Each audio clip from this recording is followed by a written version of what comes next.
In Community High School District 303 Board of Education regular meeting is now in session. Would everyone please rise and join us in the Pledge of Allegiance?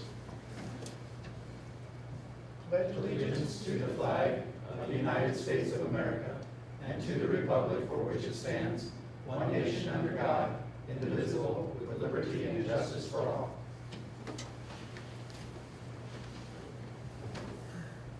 Thank you. Before I begin tonight, I want to go off agenda for just a few minutes, if you'll so indulge me. Over the past 13 years, Mr. Paul O'Neill has dedicated 11 years of his time, his energy, and his passion in serving this school board. Tonight, by virtue of him having moved out of the district, he has to relinquish that seat. I want to take this opportunity to extend on behalf of the Board of Education our thanks and appreciation to Mr. O'Neill. And I have a special parting gift that I want to give to him on behalf of the district. It's behind that locked door, so I'm going to have to finagle something. I forgot, Mr. White's in the room. Mr. White is the most thorough person on God's earth.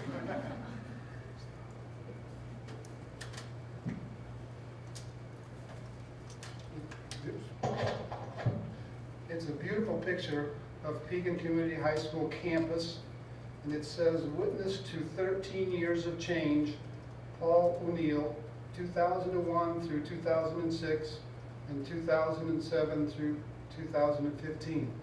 Would everyone please join me in a round of applause for this time?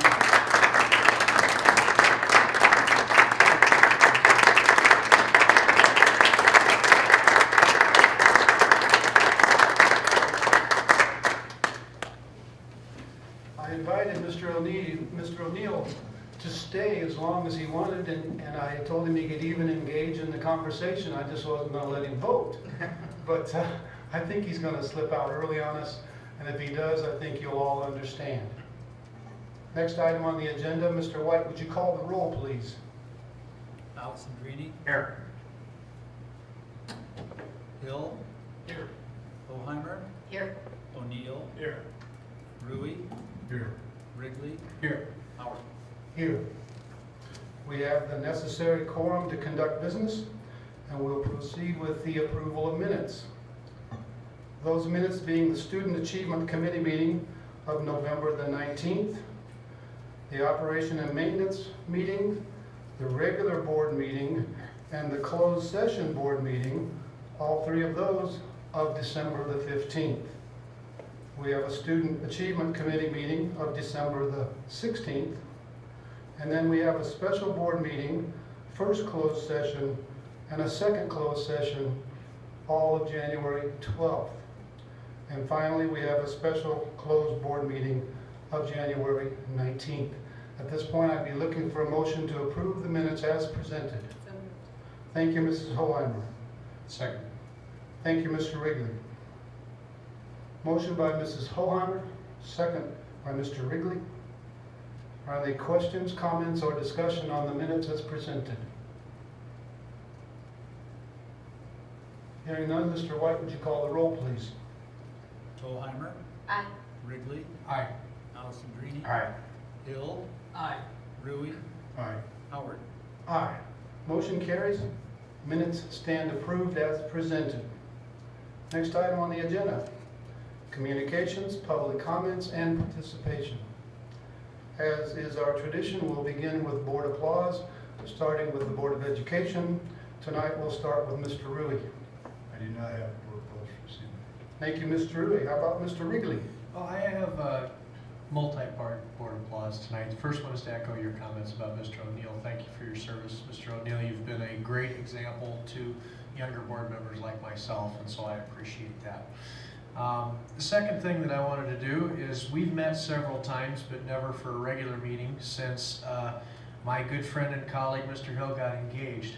So I wanted to congratulate him publicly on his engagement and wish him best. Thank you. Thank you, Mr. Wrigley. Perhaps embarrass him a little bit. Yeah. That went through my mind. And it's now on public record. Yeah. I hope Libby's in a good mood. Mrs. Holheimer. I would just like to recognize the counselors. I got a phone call from a parent telling me how thrilled she was that her daughter has received multiple letters from multiple colleges because her counselor went that extra mile, and she spoke with that counselor. She said, we do that for all of our students. And what a wonderful, just as this parent is thrilled to death that the school does that for her kids. So I want to recognize them. Very well said, Mrs. Weimer. Thank you. How about you, Mr. Hill? You want a little payback?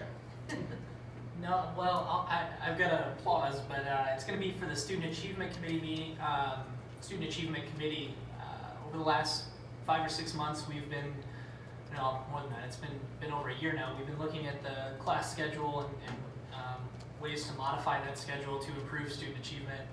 And the conversations and more importantly, the hard work over the last few months of the subcommittees of that group have been very enlightening. Hopefully we'll go into that a little bit about some of the reports we got about how other districts compare to our district as far as graduation requirements and the rigor of those requirements. So I just want to congratulate everybody on that committee for all their hard work and a lot more work to come. So congratulations to all of them, and we'll see what comes out of that committee. Thank you, Mr. Hill. Well said. How about you, Mr. O'Neill? One last one for the road? Yes, if I may. We sent 5 students, 5 of our children through this school, and they all 5 did very well. Part of the reason for that is because of the great staff here and because of all the people that contribute to this school and this district. It has been an honor and a pleasure to serve. Thank you very much for that opportunity. Thank you, Mr. O'Neill. Very well said. How about you, Mr. Alessandrini? Congratulations to our dance team who advanced to the IHSA state finals. I believe that's this coming weekend. So congratulations to them. And once again, thank you, Mr. O'Neill, for your service to this district. I have actually 2 that I'd like to lift up. I'm going to take the one that Mr. Rudy didn't see, that way it'll even itself out. My first one is the speech team has won the conference title again, and that's for 9 years in a row that they've won this title. They had 2 double champions, Catherine McMahon and Jordan Killian. They had 4 champions, Anika Rockhill, Parker Goss, Michael Inman, and Cassandra Horn. And then they had 5 runners-up, and some of these are repeats. Leah Martin, Michael Inman, Anika Rockhill, Gavin Glass, and Riley Bloom. I think that says a great deal about our speech team and what a consistent record they have. And I just love their name. They're called the Speaking Dragons. I just think that's really clever.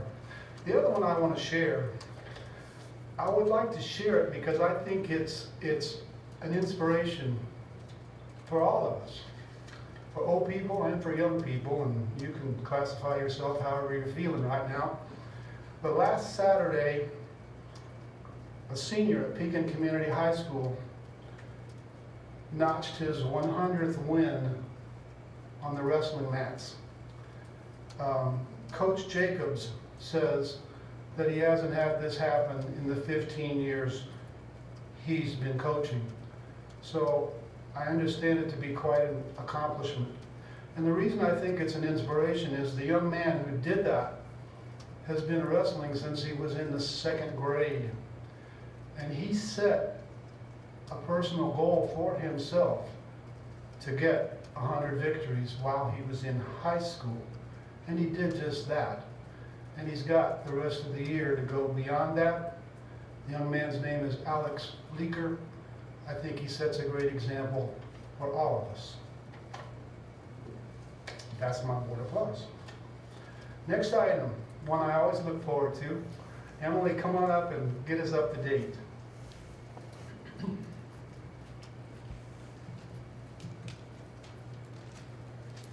Well, we started this semester. We just started getting into our committees, so we're getting everything all planned out and the dates figured out. Our first one is Dragon Spotlight, which is the talent show we have every year. And this year's theme is Hollywood Red Carpet. And that'll be February 19th. And they've just been working on getting the decorations and the judges, and we'll be doing auditions soon for those students interested. Our other committee is Morph, which will be March 6th. And we picked the theme Neon Night, and we've been figuring out tickets and decorations for that. Library Family Fun, which is when we act out a Dr. Seuss book every year for the grade schools at District 108, as well as the library that night, and that'll be March 2nd. And they have decided to do Dr. Seuss's The Sneetches, so they're getting all those costumes and that acting ready. And our last committee is the Valentine's Spirit Week, which will be the week of February 9th through the 13th. And they're just working on love-themed days for that. And we also are starting elections for the new exec board and getting ready for next year's new beginnings. Thank you, Emily. You always do such a nice job. And I think it bears noting that there's not enough seats in that theater to accommodate everybody for that. No, yeah, it And always it's sells out. always standing room only. And the times I've been in attendance, you can actually feel the floor shake. Yep, it's pretty good. That's how well received that is. Yes. So good, keep up the good work. Thank you. Next on the agenda, we have a report on engineering study and subsequent design improvements to Court Street, hallelujah, from 5th Street to Veterans Drive. And Mr. Mike Guerra, I'm going to ask you to come up and I'll let you do the introductions. Thank you, President Howard and school board staff. Pretty much I'm here representing the city, and with me tonight I have Cindy Lose and Becky Wagner with me from Hanson Professional Services, who we have retained their services for. As you well may know, Veterans Drive to the south is being under construction. With that construction, we have an agreement with the state to hand over Court Street, to move Route 9 to Veterans, and then turn Court Street back over to a city road. The funding is to bring Court Street up to what is called city standards. So with that, we've hired Hanson to kind of conduct a thorough study of Court Street to determine what are the needs of Court Street and improvements that can be made. I don't think we want to get too much into your presentation, but and you should have a handout of the PowerPoint. Pretty much what the city has tasked Hanson to do is to review the street, find improvements that are needed, and then some additional goals would be to handle existing traffic, look at ways to make it more of a complete street, if you want to use that buzzword, to use all pedestrians, pedestrians, bicyclists, cars, and then also to make it sustainable. How can we maintain the cost? So knowing that District 303 in the high school, its location on Court Street, the amount of staff and students that attend the school is kind of a key stakeholder. So we're trying to meet with all the key stakeholders in this phase one to get input, questions, and any different additional information that we can incorporate to the study so that we have a comprehensive plan moving forward. Pretty much Court Street from Veterans all the way to 5th will get turned over to the city, and I can hand it over to Hanson to kind of run through what they have found. Good evening. I'm Cindy Lowe's from Hanson Professional Services. As Mike talked about, Court Street, the existing condition, it's Annalisa and Margaret. We're looking at from 5th Street all the way out to Veterans. So Annalisa and Margaret are part of that, which are current one-way pair. And so we're looking at maybe some changes to that. And then when you get into Court Street, it's an actual 5-lane section all the way through the area. There's sidewalks that aren't very pedestrian friendly with power poles or other things in the middle of them. So those are some things as we look through that need to be addressed as we upgrade the street and use any kind of money to fix it. We have to fix all the pedestrian ways for the pedestrians and look at bicycle accommodations. Again, the second half is still the 5-lane section. It becomes more of a rural section once you get past Bella Vista, where it's has shoulders instead of the curb and gutter, and there are no sidewalks past there either. We're not looking at a lot of changes out there, more towards the downtown part of the city. As Mike talked about, the goals for the project, you know, as the city takes over the street, that's a lot of extra street, 4.5 miles of extra street to maintain. So one of our goals was to look at, do we need 5 lanes the whole way? How do we upgrade the street, make it pedestrian friendly, make it more friendly for the motorists, but can we narrow the street in some of the places? And so that's some of the things we're looking at and we'll talk about tonight. Right-of-way acquisition is a big deal, anywhere you go. So looking at, we have to upgrade the sidewalks, get the power poles out of the sidewalks. So in order to do that, if in areas where we can narrow the road, then we don't have to buy additional right-of-way to put those utilities anywhere. And then again, just the improving the pedestrian safety and access is a big piece of this. So as we get into the proposed condition, in the big overview part of that, looking at Annalisa and Margaret, we're actually looking at making those two-way streets. And that will just be from 5th Street to the Broadway Court intersection. From 5th to 2nd is still IDOT jurisdiction, so we haven't talked to IDOT yet to see if we extend that further. Right now, we're just looking at from 5th Street on, changing that to two-way, helping traffic flow downtown, a little easier wayfinding for things. And then once you get on Court Street, we're actually looking at road dieting Court Street from the Broadway intersection to Park Avenue, making it just a 3-lane section. We've run some traffic numbers on that, and it looks favorable with 20-year projections that we can reduce that down to 3 lanes. And that also, by reducing it down to 3 lanes, provides extra width to get the amount of sidewalk we need in there, and then some room for parkway, whether we put in some grass or extra sidewalk, or there's some different things there, put in some street trees that we could maybe do. Parkway, the traffic picks up a lot there, and so we would look at adding a lane heading east for that. We are looking at, as we look at all the different intersections, a lot of the intersections are offset with skews for the left turns, hoping to straighten some of those out. But the big improvement that is probably key for you is we are looking at a signal stadium. And that will help with another place for the pedestrians to get across the street. It does meet the warrants for that, and just the safety of the school children to get in and out, the buses. And so that we are looking at putting a signal there. It's a good place to put it between Parkway and 14th to keep the traffic flowing pretty well. And then once you get past Parkway, we keep the 5-lane section. And so it pretty much remains how it is today. So I'll let Becca talk about a little more details in some of those things. So this is the existing one-way sections that we're looking at changing into two-way sections. And with that will come some additional changes.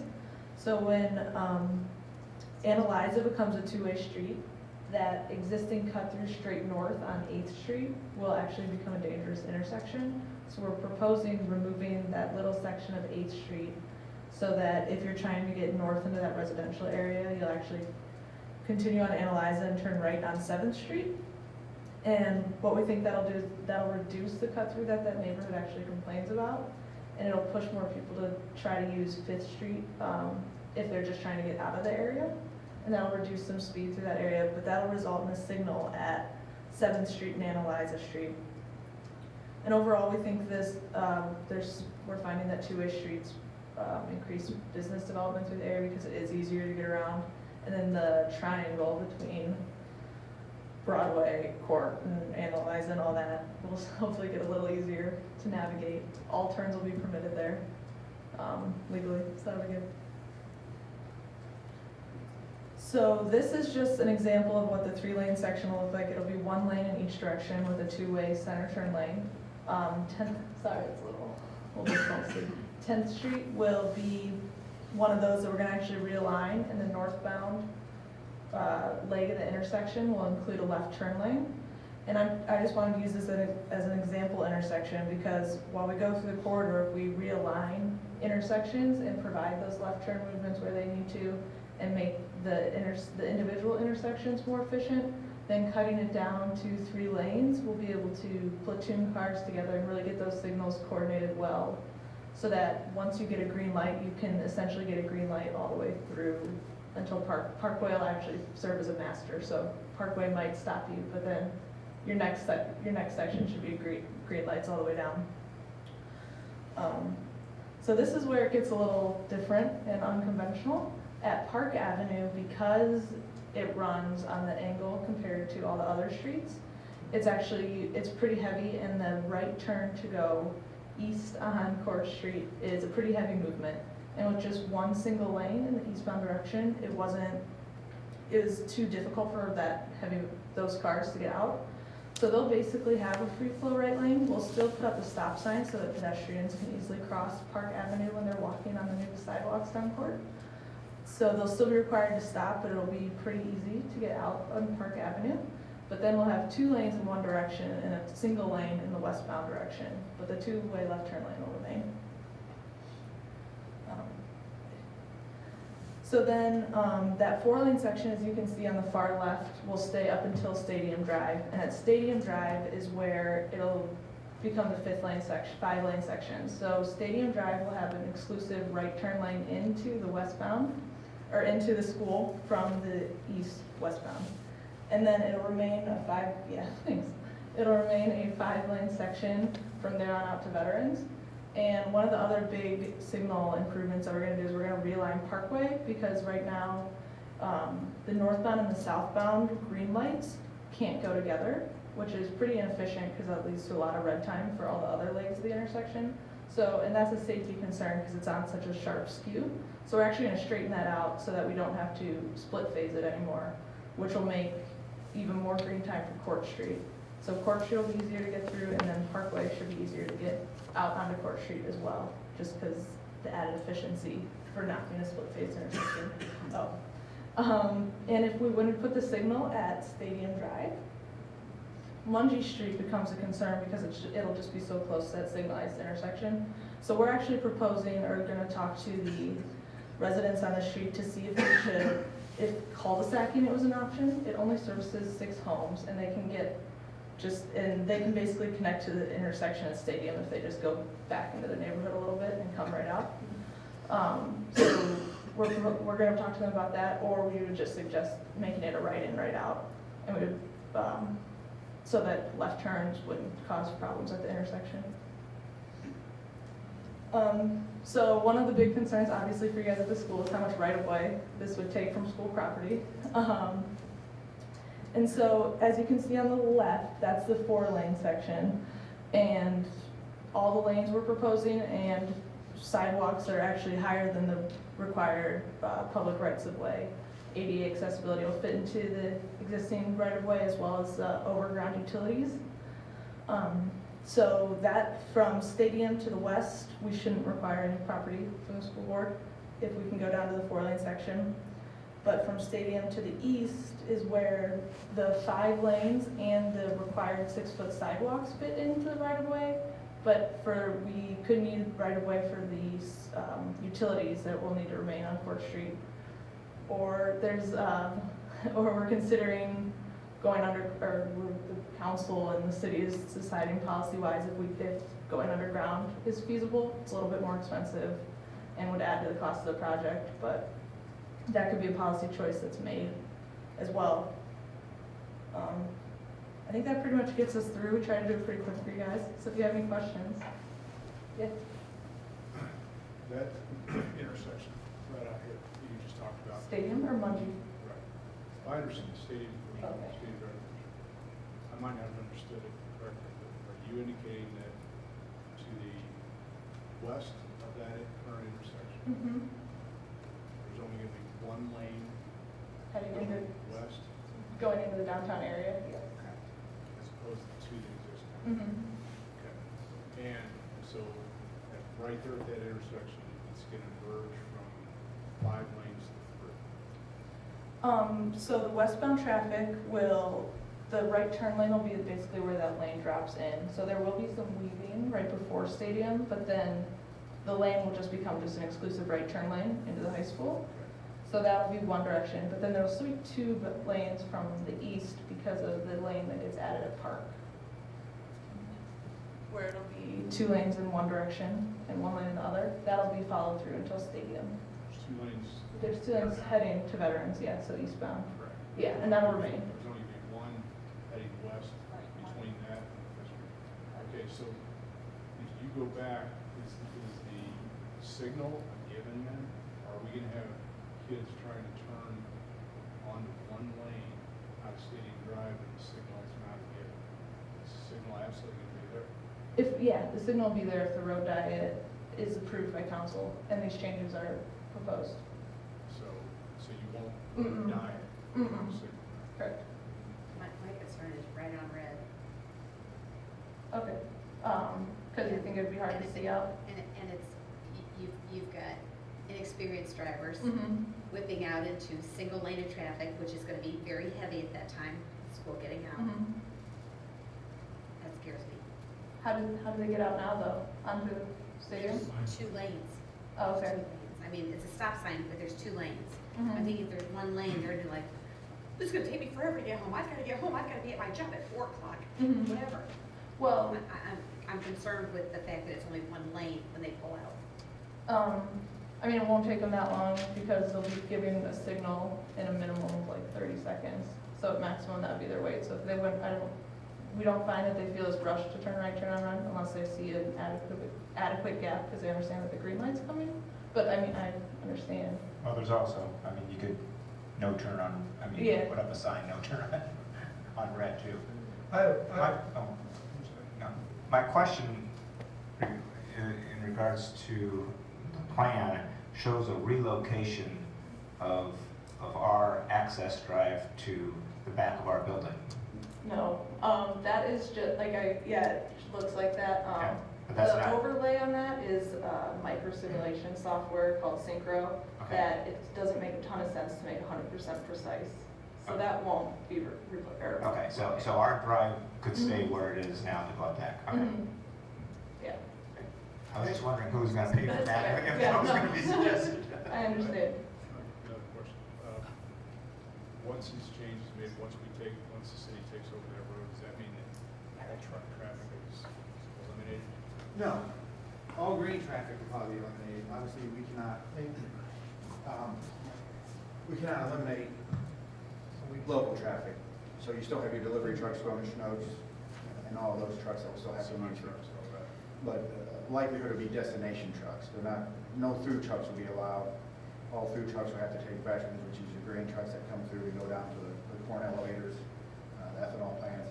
But you still have some trucks due to local deliveries that would have to use the road. It would still maintain that thickness to allow for trucks, but it won't be a designated truck route. It'll be similar to like Broadway, or Broadway's a truck route. The Parkway between Broadway and Court right now is a truck route, just for the pure sense of connection and delivery trucks. What about garbage collection? If you're down to 1 lane? On It'd be Court something Street? that would have to coordinate with our operations. And then, like I said, this is preliminary. We're still, that's why we're kind of meeting to get everyone involved up front, so they're familiar. We're still reviewing. I'm just changes. concerned because, No, Pekin originally started in as a 1-way street this way and 1-way street this way. And we've got it up to 5 lanes. We've got 2 in each direction and a turn lane, and now proposing to, Yeah, and this is a popular trend. I mean, you see Peoria have done similar aspects with 24 in downtown. And part of it is that we're built out. Pretty much all this Court Street section, so there's no room for development. The traffic that's on it is on it. Hanson ran these simulation models with 2035 traffic, so it projects 20 years out. And that was the number one goal, is to make sure that we can handle the amount of traffic that's on that road now and in the future. We don't want to obviously reduce lanes to 20 years, have to go back and widen lanes, but, so it should handle it. I mean, there's still a lot of kinks, that's why we're kind of out meeting and getting these comments. As a city, I didn't want to propose a plan, push it out, and then come back, whoa. And that's why we're kind of here, under the direction of the superintendent, is to kind of make you aware that there's a possibility of right-of-way acquisition. Obviously, we've talked to the Park District, but we're still evaluating what can be done with the power poles. Meet with Ameren, just open up those conversations. The reality is we're trying to create a comprehensive plan. we're not gonna have enough money to do all this. You know, once veterans is done, we're looking at $6 million. Rough estimates to do all of this is in the $12 to $15 million range, so we'll have approximately half. But a part of this is also to meet with key stakeholders and identify the key priorities when we start funding that money. But I'm trying to make some of these notes down so that we can incorporate them too, because that's part of this process. So, but in terms of the reduction, like you're saying, it's about, what, 14,800 cars on this section of Court Street that we're looking to reduce. Most modeling in communities nowadays, 15,000 is the sweet spot. 15,000 is 3-lane section works pretty efficiently. And then as a city, it reduces our costs an additional 2 lanes that we have to plow, salt, overlay, paint, and also offers the opportunity to offer bike lanes. That is what the council, that's part of this green space to make it a little bit more beautiful and not just have the concrete jungle, and improve widened sidewalks because you don't see any pedestrians. I know a lot of kids, not a whole lot, a lot more based on administration go north, but we do have some that cross, you know, those subdivisions. I know from my previous experience, as Mr. Howard Trivy knows, football games, a lot of people park on the other side and try to play Frogger across that section of Court Street. So trying to make it a little bit more friendly to everybody, but we're just in the beginning stages. Timeline, I know is another general question. We actually do have a public hearing. This administration allowed us to use this boardroom February 5th from 5 to 7, Right. which we're seeking comments. We met with several other people, and so after that, we'll start wrapping up the process to come up with a plan. Mr. Guerra, I do have a question regarding the light that you will incorporate right outside here. And maybe my mind is in a fantasy world, but if you don't ask, you don't know. You know from living in this community that there are key times, and you just alluded to it, there are key times when the traffic out here is horrendous, like after 4th of July fireworks, or after a football game, or after some other sporting event. And so the question in my mind is, could a light be put out there where we would have the ability to control the length of the green and the length of the red and get traffic out in bigger chunks? I mean, is that a possibility? That's a possibility, yeah. The modern controllers allow you to set times of days where the phasing of your lights, the timing of your lights are different, and then they can change back. So like say 9 o'clock at night when there's not much traffic, it can be mostly green. And you can switch between time versus signals, detection I should say. You can put detection lights, cameras or loops in the ground. And during times those loops are what activate the signals versus other times it just goes on a time signal. So there's several options that can be explored when we get into it, and once we get to the design features, that would be where we would explore those options. I think that would be something well worth keeping in the back of our minds if it was cost effective and would fit within, you know, the limited dollars you have. And I think for special events, lights, they would offer us the ability to put in the flashing red and to be controlled by local police too. Instead of sticking the police out in the middle of the road where there's no lights, it kind of offers a Right, nice. and we've done that in the past, and I always fear for that policeman's life, frankly. Yeah, that's a major concern. Yeah. What is the width of a standard? The roads are out there now, 4 lanes. What is the width of one lane? What will the width be of that single lane? So there's several sections, and then this is, if you want to get the bigger story, the white elephant with IDOT. So for highway standards, the standard lane width is 12 foot. There's several sections out there on Court Street that don't meet that, and they can't meet that without taking houses and all that down. So there's several sections as you go out further east, they're 12-foot lanes with a 14 to 16-foot center turn lane. As you go through this section, they're down to about 11 foot, if not 10.5 or less. What we're proposing here is around that 10 to 11-foot lane. That's more of a suburban lane that's allowed for local roads, but not allowed for highways. So this section would be very similar. Those lanes would be very similar to the size that they are now, -1 as you get past 80. And do you anticipate a speed limit reduction on this road stuff? We'd probably anticipate keeping that 35. I think the narrow lanes and 3 lanes will actually push people to go 35 versus the 40, 45 that they go now. I just know that having traveled on that and continue to travel on that, having been here for a long time, the trucks come down off that hill, the Parkway, try to hit that light. And then the thing that concerns me, if you're taking notes as you go flying down this hill, and they get to this corner of Stadium Drive, and now all of a sudden we've got one lane. And I know that we can say that kids are gonna be careful and everything, but if you've ever been here, did you come here when we let out of school? I did, yeah, we were on. It's, you know, now all of a sudden they're fumbling down one lane. And I think the lights there, I'm sure that'll help, because that'll prevent people from gathering so much speed and just blowing all the way back down to the hospital. So I guess that's a council or something. I would expect that the light would increase safety there, even with the one lane. Well, I think there's some education we can do too with the high school when this project actually is under design, that maybe you can do something with your juniors and seniors and have a lunch and more or something to say, you know, hey, this traffic out here is changing, be aware, you know, this is coming up, it's only gonna be one lane, there'll be a signal, you know, you can turn on the green light, just that may help with some of that too. I think the other concern is when we let out, so many of our students will go up through the park, and I don't know what the name of that road is, it's coming from, Redbud or, yeah, there, and the next one down that comes from the old pool. You know, they go up there, they're gonna probably do that more to bypass the stoplight. And I think you're gonna, and that's obviously gonna be a dieted area, you're gonna have more students. That might even be better though, because then it's not a funneling right there at that road diet, using their turn area. Yeah. We could see an increase in traffic going through the park. That's possible. I do think the light will allow for more students to get out easier. I mean, personally, I would choose a light over trying to right turn on a stop sign, but yeah. Those lights are timed for buses that are Mhm. on the parkway right now. It's been in place, I think it still is, it's not. You guys, between, we set it so that the light stays green longer, so the buses don't get out one or two at a time, we get out almost all at the same time. So that's already done on the parkways. Thank you. Any other questions while we've got a captive audience here?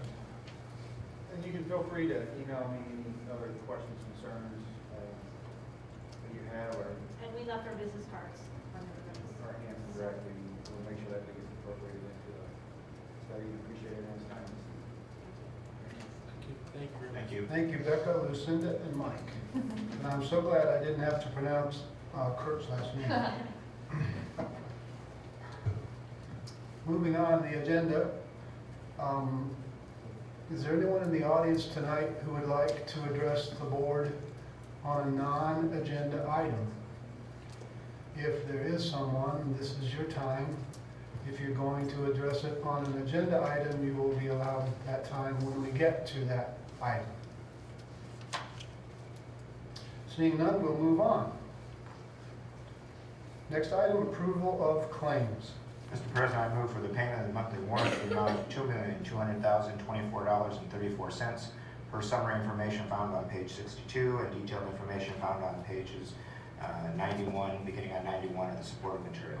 Thank you, Mr. Alessandrini. Do we have a second? Thank you, Mrs. Hoheimer. Motion by Mr. Alessandrini, second by Mrs. Hoheimer to approve payment of the monthly warrants. Are there any questions, conversation, or discussion?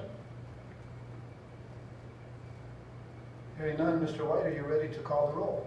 Alessandrini. Aye. Boheimer. Aye. Hill. Aye. Rui. Aye. Wrigley. Aye. Howard. Aye. Motion carries. Monthly warrants will be paid. You will find bank balances, district investments, and medical care report and a financial statement, all of date December 31st. And you'll find board bills and manual checks as of date January 26th on pages 64 through 129. Next item on the agenda, we have a need for closed session.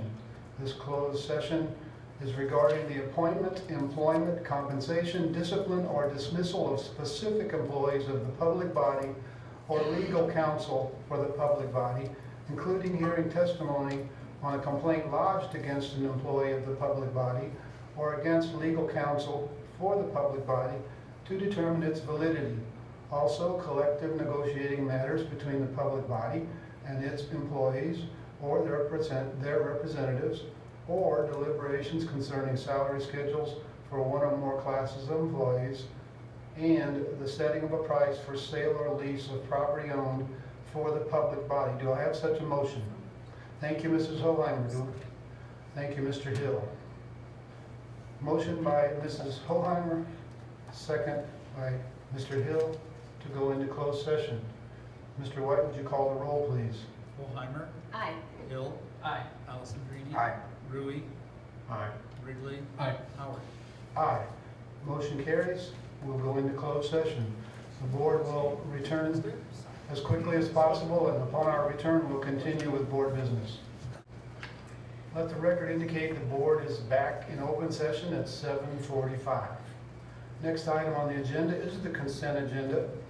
Before I vote on that consent agenda, is there a board member who would like a particular item separated out for an individual vote? If so, speak up now.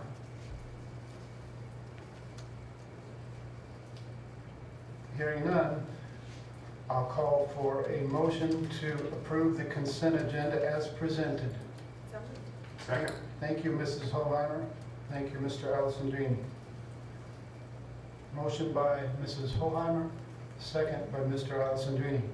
Are there questions, comments, or discussion around the consent agenda? Hearing none, Mr. White, would you call the roll, please? Hoheimer. Aye. Alessandrini. Aye. Hill. Aye. Rui. Aye. Wrigley. Aye. Howard. Aye. Motion carries. Consent agenda approved as presented. Next item on the agenda will be policies for a second reading. Mrs. Hoheimer. Yes, the policy committee is presenting 12 policies for a second reading. Those policies being 2.20, 2.140, 4.110, 4.120, 5.10, 6.185, 5.220, 5.250, 5.260, 6.110, and 7.20, 7.240. This motion coming from committee does not require a second. Are there questions, comments, or discussion around these policies as presented? Just clarifying that it's second reading, but it's also for the adoption of the revisions. Right. And did I hear you say 6.185 as opposed to 5.185? No, if I said 6, I meant 5. Okay. 5.185. Okay, well, I wasn't sure what I heard. Any other questions or comments? Hearing none, Mr. White, are you ready to call the roll?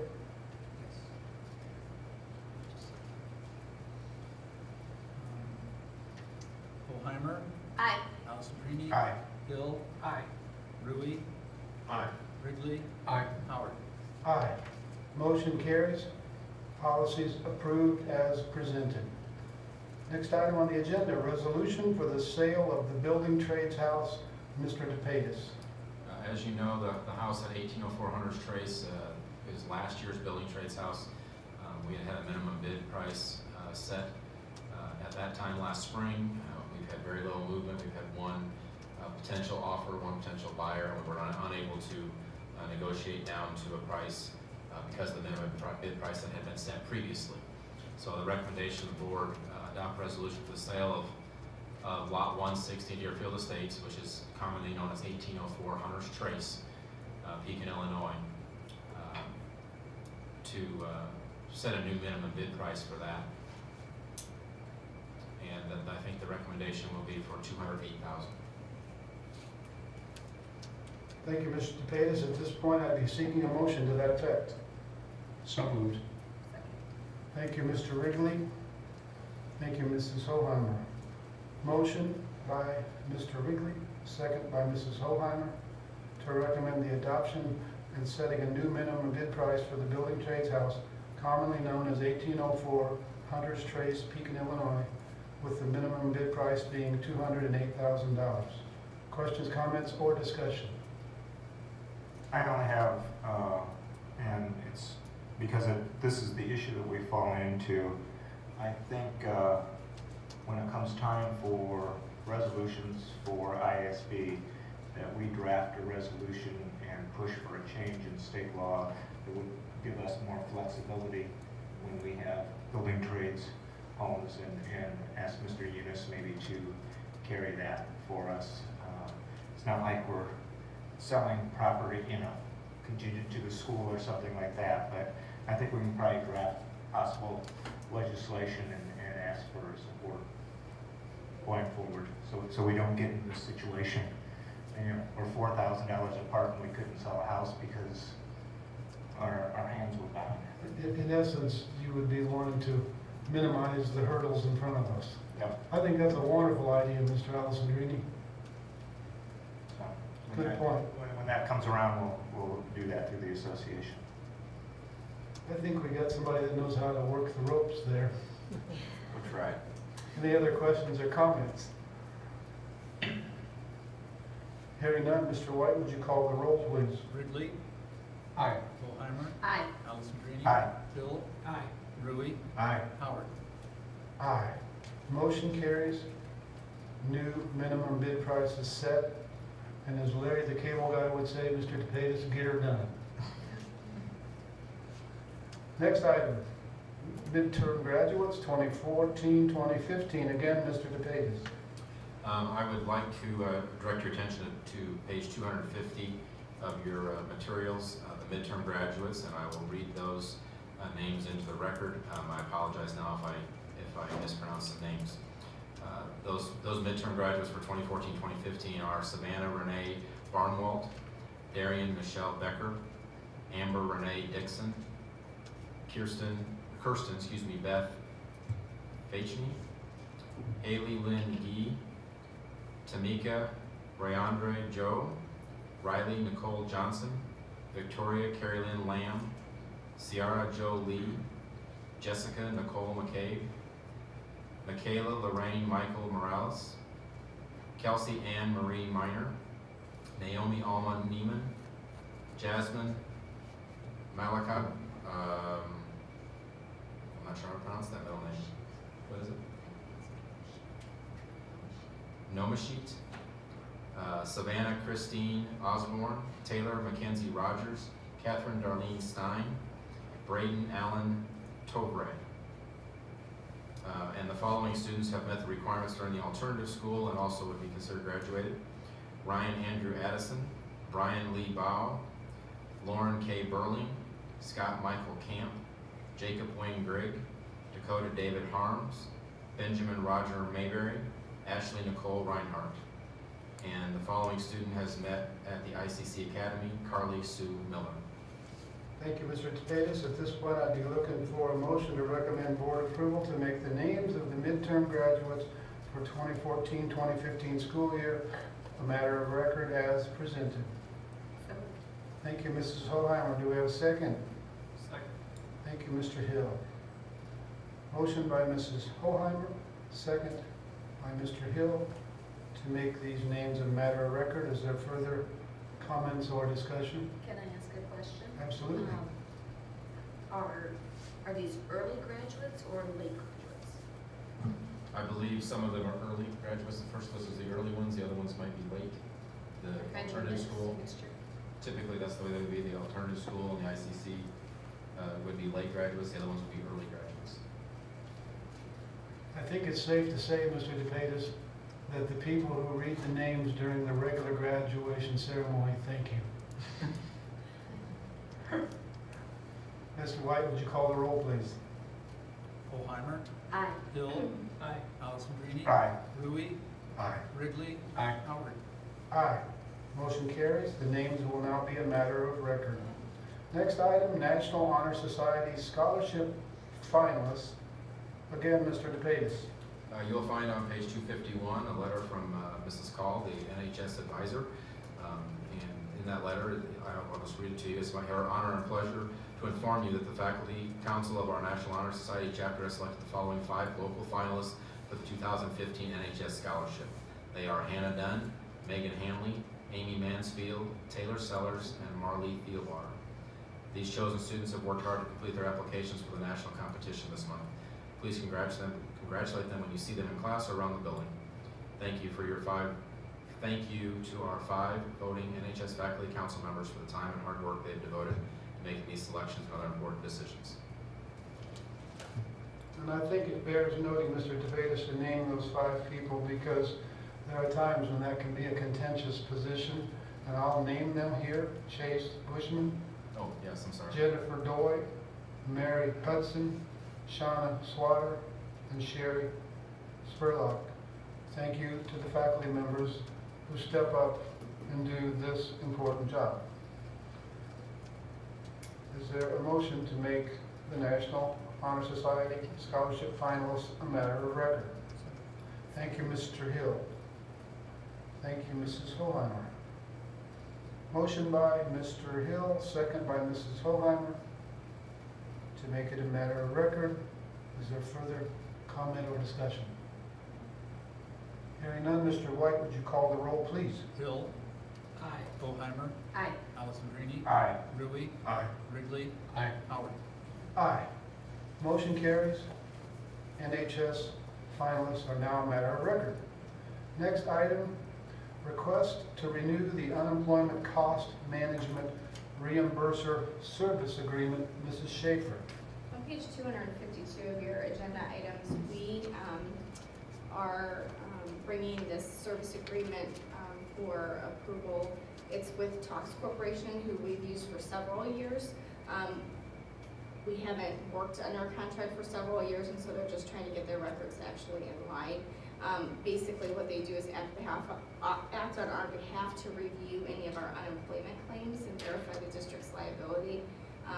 We've worked with them for several years and have no issues with them. The actual annual cost for this agreement is $500 per year. It's a minimal cost. Basically that allows for about a workload of 10 claims per year, which typically we don't have any more than that. So the recommendation tonight would be for board approval to renew the unemployment cost management reimbursement service agreement effective January 1st, 2015 through December 31st, 2019 as presented. Thank you, Mrs. Schaefer. I'd be seeking a motion to that effect. So moved. Second. Thank you, Mrs. Hoheimer. Thank you, Mr. Allison Greenie.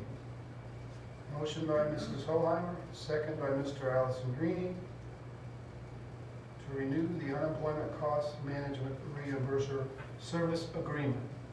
Is there discussion or conversation around this topic? Hearing none, Mr. White, would you call the roll, please? Hoheimer. Aye. Allison Greenie. Aye. Hill. Aye. Ruby. Aye. Wrigley. Aye. Howard. Aye. Motion carries. Agreement renewed. Next item on the agenda.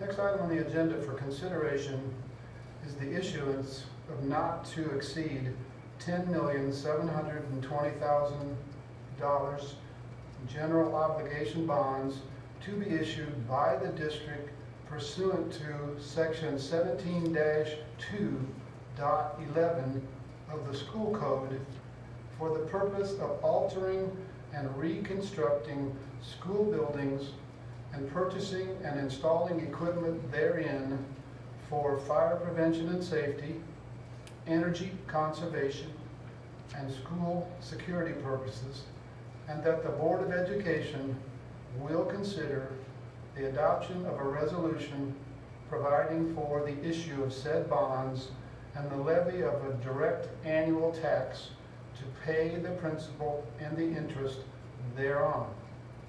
The resolution sets forth the parameters for the issuance of said bonds and sale thereof by designated officials of the district and summarized the pertinent terms and of said parameters, including the specific parameters governing the manner of sale, the length of maturity, the rates of interest, the purchase price, and the tax levy for said bonds.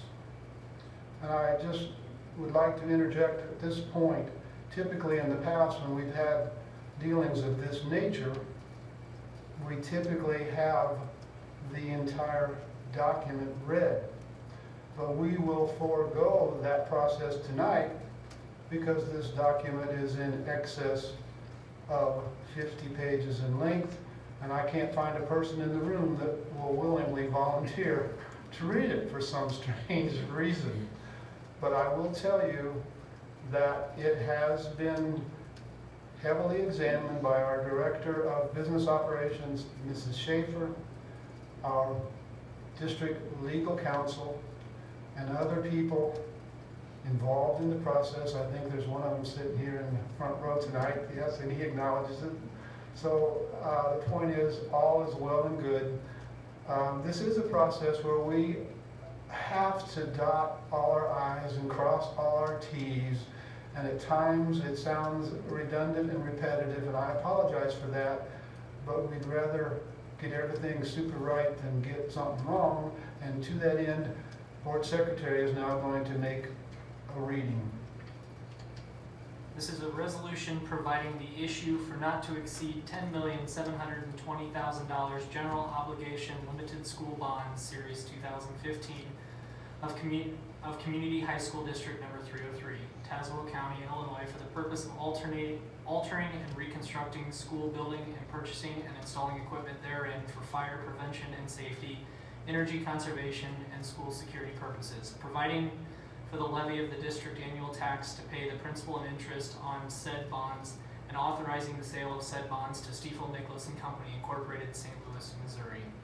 Thank you, Mr. Hill. At this point in the process, we'll turn the discussion over to Mrs. Schaefer.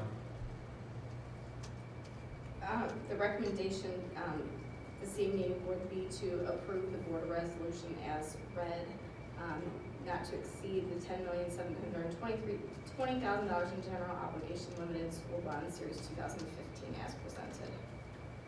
Thank you, Mrs. Schaefer. Do we have a motion to that effect? Second. Thank you, Mr. Hill. Thank you, Mr. Alessandrini. Motion by Mr. Hill, second by Mr. Alessandrini, to recommend board approval of the resolution providing for the issue of not to exceed $10,720,000 in general obligation limited school bonds, Series 2015, for the purpose of altering and reconstructing school buildings and purchasing and installing equipment therein for fire prevention and safety, energy conservation, and school security purposes, providing for the levy of a direct annual tax to pay the principal and interest of said bonds, and authorizing the sale of said bonds to Stiefel Nicholas and Company, Incorporated, St. Louis, Missouri, as presented. Is there conversation or questions around this motion? Hearing none, Mr. White, I'd love it if you'd call the roll, please. Hill. Aye. Alessandrini. Aye. Boheimer. Aye. Ruble. Aye. Wrigley. Aye. Howard. Aye. Motion carries. Thank you all. Continuing on, the Board of Education will now consider a resolution amending prior continuing disclosure undertakings of the district to conform the defined term, quote, annual financial information, end quote, in such continuing disclosure undertakings to the definition set forth in the continuing disclosure undertaking to be entered into by the district in connection with the issuance of the district's general obligation limited school bonds, Series 2015. In continuation with this process, the board secretary will now read. Resolution amending prior continuing disclosure undertakings of Community High School District Number 303, Tazewell County, Illinois, to conform the defined term annual financial information in such continuing disclosure undertakings to the definition set forth in the continuing disclosure undertaking to be entered into by said school district in connection with the issuance of the General Obligation Limited School Bond Series 2015. Thank you, Mr. Hill. Those two things said, Mrs. Schaefer, is there anything you'd like to add? No, I can just make the recommendation for board approval of the resolution as presented. Thank you. Do we have a motion to that effect? So move. Thank you, Mr. Alessandrini. Do we have a second? Second. Thank you, Mr. Wrigley. Motion by Mr. Alessandrini, second by Mr. Wrigley to make the motion as specified. Is there conversation or discussion around this motion? Hearing none, Mr. White, are you in a position to call the roll? Alessandrini. Aye. Hill. Aye. I'm sorry. Wrigley. Aye. Hill. Aye. Hoheimer. Aye. Rui. Aye. Howard. Aye. Motion carries. Approved as presented. I'd like to take a second and say thank you to all the people involved in this process. It is, from my perspective, a mind-blowing process with all the things you have to do. But given the magnitude of the process, it's all in keeping, and I thank you for that effort. And thank you for coming here tonight. This can't be your most exciting night, can it? I'm very used to it, thank you very much. I appreciate the opportunity of working with you again. What a diplomatic answer. Have a good evening, Good folks. night. I will excuse Have myself. a safe trip back home. Thank you. Moving on to reports. We have resignations. Mr. Hill. We have 3 resignations. Christy Manger, Teacher's Aide for the Child Care Program CTE Department, effective January 20th, 2015. Dale Singer, Dean of Students, effective at the end of the 2014-2015 school year. And Stephanie Zelgado, Color Guard, Flag and Rifle Sponsor, Cultural Studies Department, effective at the end of the 2014-2015 school year. Thank you, Mr. Hill. Policy Committee, Mrs. Hoheimer. Yes, we met tonight in the superintendent's office. We reviewed 3 policies. We will bring 8 next month for our first read, and we have 2 that we are going to hold over and discuss again next month. Thank you, Mrs. Hoheimer. Keep up the good work. How about operations and maintenance, Mr. Rui?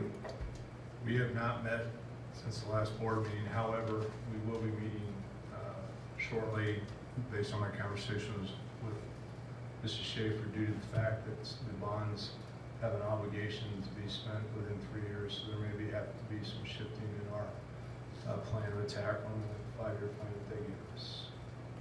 So there'll be more information, I'm assuming, at the next meeting will be shared. Thank you, Mr. Rui. This board appreciates your effort and the effort of your committee. Next item, Labor Management Relations Committee, Mr. DePatis. We did not meet this month.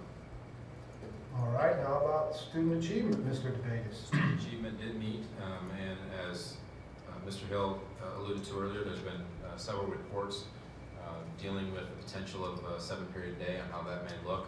One thing I did want to point out, one of the groups that presented at the last meeting did bring some information I thought was rather interesting, looking at all of the Mid-Illini schools, high schools, of the credits that are available during the school year or during the 4 years of high school for a student.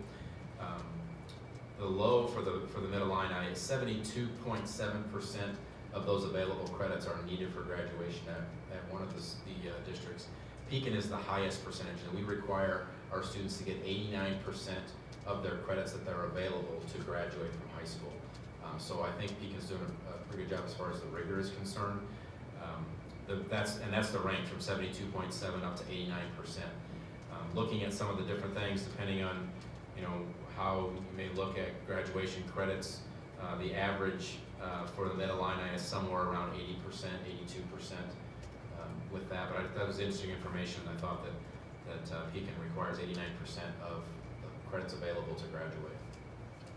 Thank you, Mr. DePatis. That's interesting to know.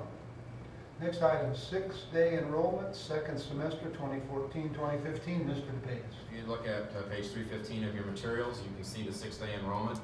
6-day enrollment for the second semester, January 5th through January 14th of 2015.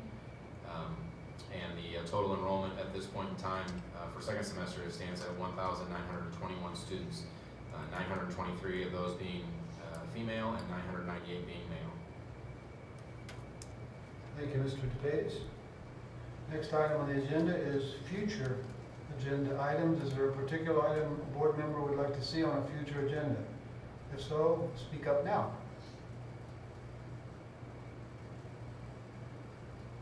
Hearing none, we'll move on to announcements by the president.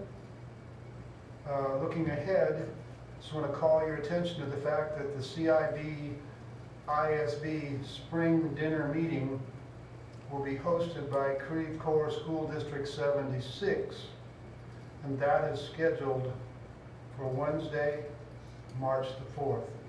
There will be details to follow, and then you'll need to let Mr. White know if you are or are not attending. The next regular meeting of the Board of Education is scheduled for Monday, February 23rd, in this room at 6:30 p.m.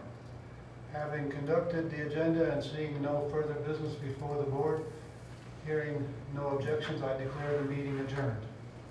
Thank you all for coming tonight.